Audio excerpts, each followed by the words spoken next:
This story begins in a hotel room. Now, there is only one fan spinning in that hotel room.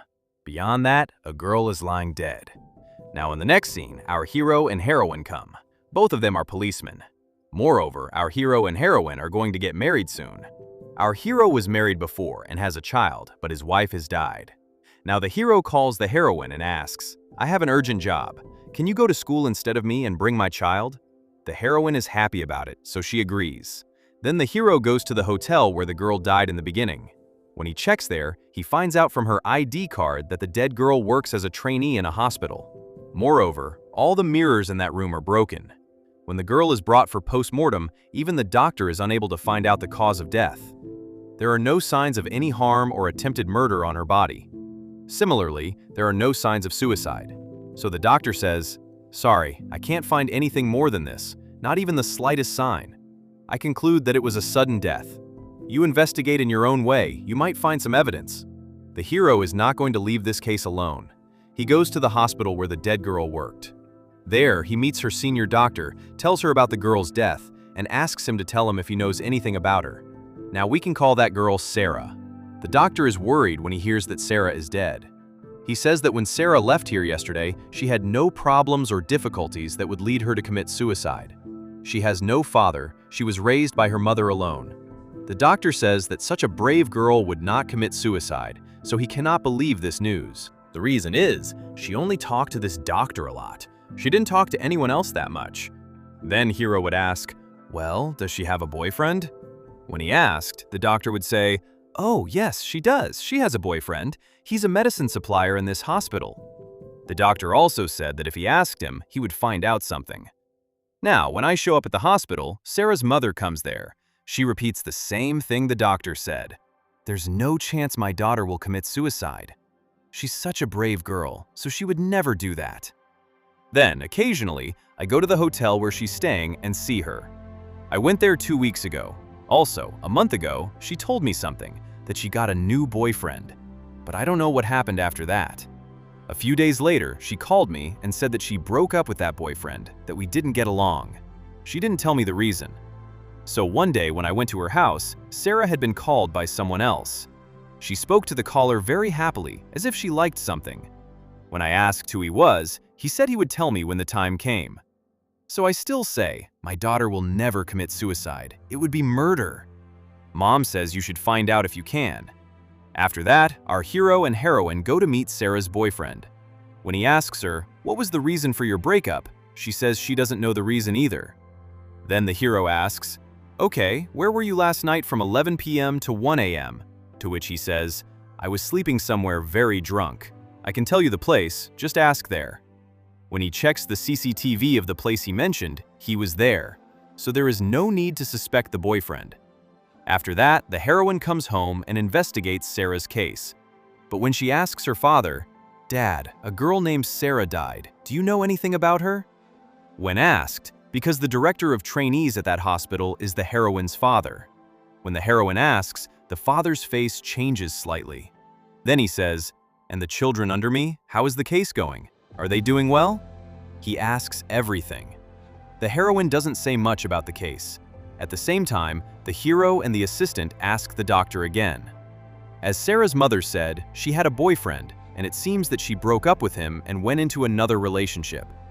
In order to find out who it is, the doctor asks, "Does that girl have any characteristics that you haven't mentioned yet?" Then the doctor says, "I told you this morning, she doesn't have a father. Therefore, she prefers boys who protect her in the place of her father." After telling the doctor everything he knows, the doctor backs off, saying, "Please, don't ask me about this anymore. I don't know anything more." No, I told you, the doctor is sitting there in a distressed state. At the same time, when we show up at our heroine's house, the heroine and the heroine's mother are fighting. The heroine's mother keeps blaming her father for no reason. The heroine says, "Mom, why are you just arguing with your father? If it's your father, does your mother say anything?" When the heroine asks, her mother says, "Oh, it's because you don't know.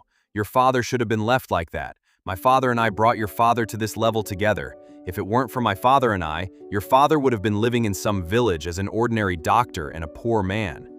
When the mother says this, the father comes there and says to the heroine, "Dear, do you know your mother? So don't talk nonsense," and sends the heroine inside.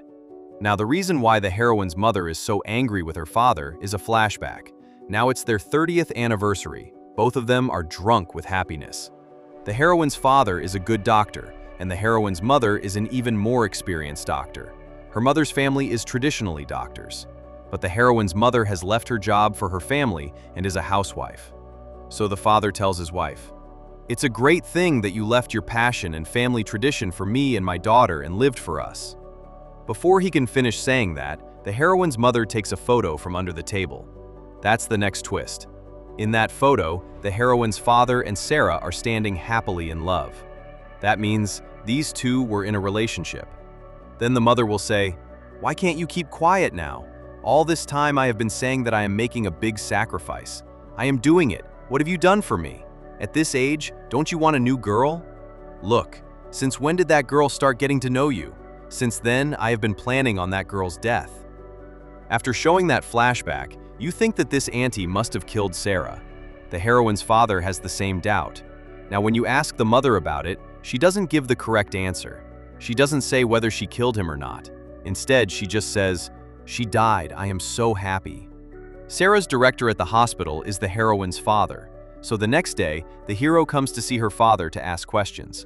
When the hero comes and asks his father about Sarah, as we saw earlier, he acts like a little girl. He says, "She is just a trainee girl. I don't know more about her." Panemon, what acting! But the heroine knows something that her father doesn't. The hero already knows more about him, because when the hero checked the CCTV footage of that hotel room, he found her father coming into Sarah's room. Not alone, but she went to the hotel. They had already seen that this man was with her. And now, when they show it as evidence, suddenly, then he says, "Yes, that's right, Sarah and I were in a relationship." And then he shows where all this started. Now, when Sarah came here for the first time for class, the teacher who took her class was a friend of Hero's father, and that was also his friend. So he told him to send Sarah to this hospital as a trainee. So one day, when I was going back home, I saw Sarah sitting on the road with a bad injury and no one to help her. So I called her and brought her straight home, gave her all the food, and took good care of her. In fact, I treated her that way to help her, because I have that helping mind. But I don't know what she felt. Gradually, she started getting closer to me. Then something happened, and I also started getting closer to her slowly. After that, we both fell in love. Similarly, the day Sarah died, I went to the hotel with her that night. After that, we were a little romantic. After that, I told her, "I have an interview, I'm going to Beijing." But Sarah said she would come with me. But ours is not a relationship that can be carried out in that way. What if others find out? So I told her, "No, you're not." But she started blackmailing me. She said, "But everyone is going to know about this. What's the harm if they find out today?" I said, "No, Sarah, this will never be right." I left the hotel when she was feeling better. The doctor said that I had left the room when she was feeling better. Now our hero will ask, "No, nothing happened there." And when Hero asks how all the glass in that room broke, Hero's father will say, "Sir, I told you earlier that she was coming to Beijing with me." I said no. She broke that glass in that anger. So despite all this, Hero is very suspicious when he sees him. So when he comes to ask the next question, suddenly a doctor, a friend of Sarah's, is standing outside the room. The doctor comes and says, "Sir, I need to come urgently," and Hero's father goes straight to the patient. Then he says that his pain is acupuncture, a method of inserting needles into the body. When his pain is relieved with that, Hero, seeing this, will ask, "No, when you become a doctor, don't you usually give injections one by one? What is this, putting the needle down like this and doing it?" When asked, the doctor would say, "Sir, don't you know, he is very expert in acupuncture. No matter where there is pain in the body, this acupuncture will eliminate all that pain in a moment."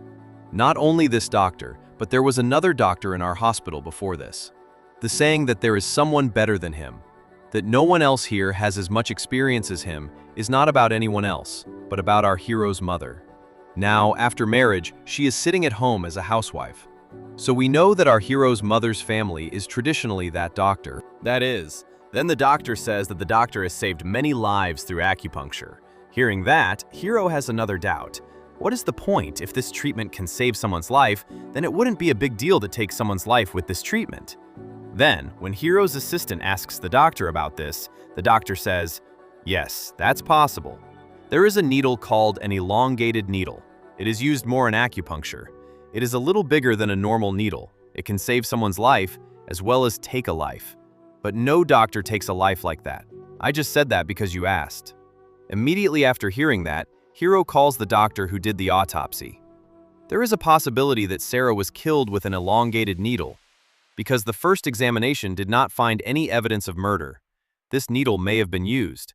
So I asked them to examine the body one more time and see if there is a mark where the needle went in somewhere. When the doctor examines again, he sees a scar on the back of Sarah's neck where she was stabbed twice with an elongated needle. If you look at it normally, you won't notice it immediately, but you can only find it if you look closely. The part where the needle pierced is the part of the body that is connected to the medulla, the lifeline.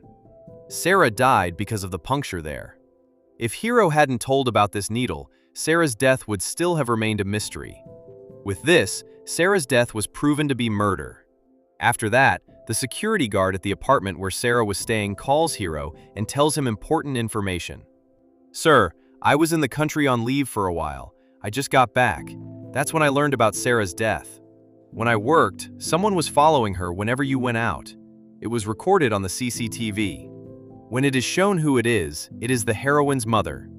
Now, when you connect everything, Hiro's father and Sarah had a relationship.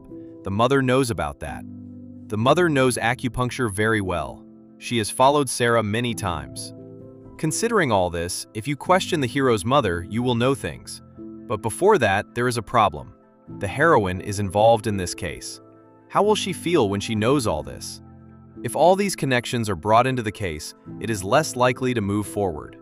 Similarly, the hero calls the heroine, fearing that the heroine will do something if his mother is arrested. When I tell her everything that happened now, she can't believe it. After that, as part of this investigation, there are a few more things to suspect that the heroine's mother is the killer. For example, the heroine's father left the hotel around 11 p.m. on the night of Sarah's death. That is recorded in the CCTV footage. But when the heroine's father came home, the heroine's mother was not at home. The mother, who had left the house before that, returned home at 3:57 a.m. the next day. When all the evidence comes against the heroine's mother, they go straight to the house to arrest the mother. Then the heroine's mother says, "Okay, I will come with you, I don't mind, but I need 10 minutes before that. I have a book of my daughter's, I will give it to her." Saying this, he takes the book and puts it under the heroine's pillow. After that, he comes with them to the station. He comes to the station and shows the heroine's mother a photo of Sarah and asks, "You know this lady very well. She was in a relationship with your husband. Not only that, but you have been following her for a long time. Considering all this, did you kill that girl?" Here, the heroine's mother says, "Yes, everything you said is true. My husband and this girl were in a relationship, I know that. That's why I followed her. As for how I know, one day I got a call from an unknown number. When I picked up and spoke, it was like a computer voice. They said, 'Your husband and a girl named Sarah are in a relationship, and they told me to find out. That's why I followed Sarah and tried to catch her husband.' Then you may be right. Considering all this evidence, you can only think that I killed her. I also wanted to kill her. But if I kill a girl like that, it would be a shame for me, so I didn't kill that girl." Then they will ask, "Okay, so where were you on the day of the murder?" To which the mother will say, "I went outside. I was very upset. I sat on the bank of a river for a while. And do you know something else? I have breast cancer, last stage. The doctor said that I can't be saved. Do you know who is the main reason for this? My husband. I was depressed for many years. I was mentally troubled. Finally, breast cancer came. Do you believe that I would kill a girl in this condition? No way. I didn't kill her." At the same time, the hero calms the heroine. "Hey, why are you worried? Isn't this just an interrogation? Let it be over, then we can find out something." He calms her down by saying all this. That's when the heroine's father calls the hero and says, "Why have you arrested my wife unnecessarily? You want to know who the killer is, isn't that all? Okay, I'm the one who killed Sarah. I'll come and surrender. My wife is already sick, so she should be released." This is something the hero's father says, something no one expects.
The girl in the other photo standing on location is none other than me.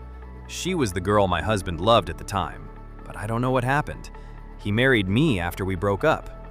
Similarly, the heroine's mother knows the girl's name and everything, so we can call her Julie anyway.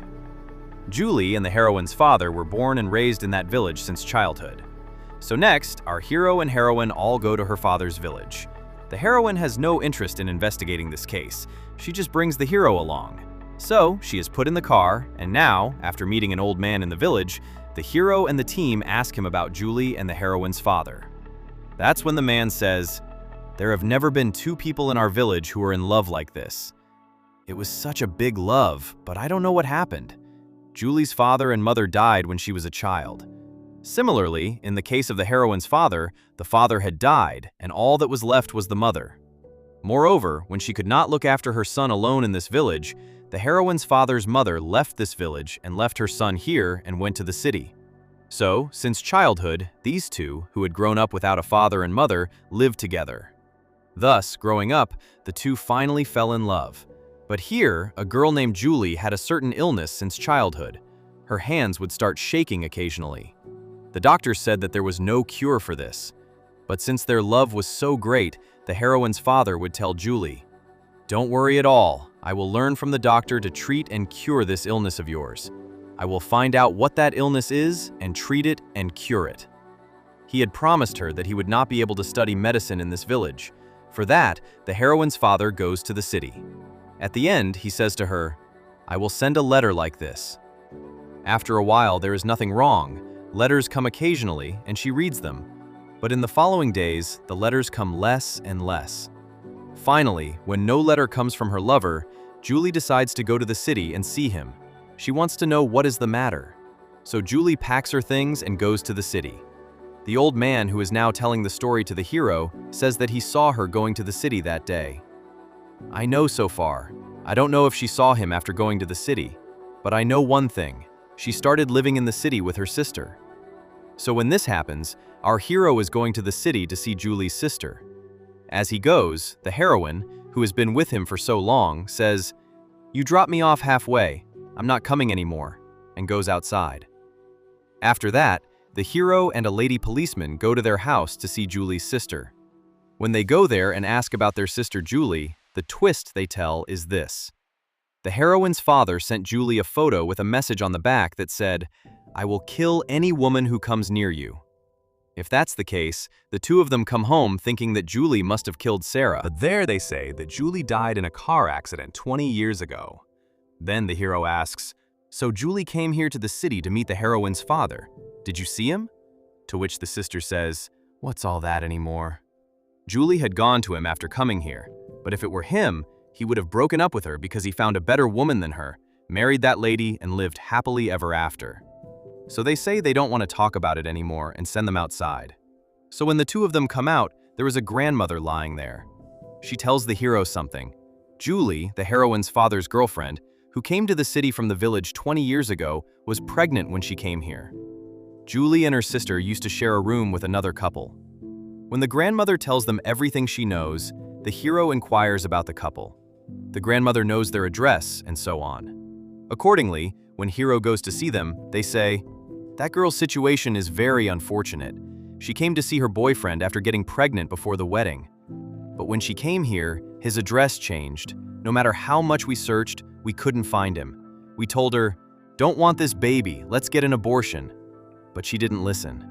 After giving birth to the baby, Julie raised it very hard without a father. A few days later, she died in a car accident. Then Julie's sister took the baby and raised it. It was a boy. She raised him safely without telling anyone about him. That's why when Hero goes and asks her sister, she hides the fact that she has a son. Hero says, "They didn't tell us about the son, but he will be staying in that house. There is a chance that he will come home at night." So while Hero and the lady police are hiding there, Julie's son comes home. The twist is when we see who it is. There is a mirror doctor who is her friend in the hospital where Sarah worked. That doctor is Julie's son. When Hero calls the station and asks to inquire about that doctor, he realizes that this is Julie's son. He was adopted and raised by Julie's sister when he was 9 years old. Important point. The footage shows that this doctor drove in that direction before arriving at the hotel on the day of Sarah's death. So, without further ado, Hero calls him to the station, saying that he is the murderer. Then he asks, "How can we—" Not only that, you committed a murder, but you also made someone else confess to it. How does this happen? When he asks all these things, the doctor suddenly laughs and says, "No, what do you think? Saying that I am the murderer? Do you have any proof for this?" Then Hero says, "Oh, don't just laugh. Didn't you blackmail that doctor and make him confess to this crime? You did everything correctly, but you didn't tell him correctly how many times you stabbed Sarah. Because Sarah's body has a mark where she was stabbed twice with a needle. If someone who knows acupuncture well were to stab her once, the person would die. But you, who don't know very well, stabbed her twice." Without knowing that, Hero's father said, "I stabbed her once, we understood that. And you went to the hotel where Sarah was staying that day. When we asked you before, you didn't say a single word about it. So no matter how you lie, we found out that you're the killer. So you better admit it." Now we're showing what happened.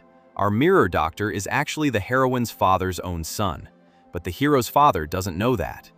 Now, after killing Sarah, when the mirror doctor goes to the hero's father's room, when the two of them were making love, Sarah had given something to the hero's father. It's still in his hand. No matter how many people die, Sarah's love was still in the hero's father. Then, when she looks at all the gifts she gave, the doctor comes in and places the gifts that the hero's father gave to his mother, Julie, a cup and a slide, in front of him. The hero's father asks, "How did you get all this? Who gave it to you?" That's when the mirror doctor says, "Don't you understand yet? I'm the son of your first girlfriend, Julie, and your own son too. Blood relationship." Then he continued, "But I didn't come for that love. You cheated on my mother and gave her a child, and went in search of a better life. But my mother and I. Do you know how hard my mother worked when I was a child? She worked many jobs to take care of me every day. My mother had no choice.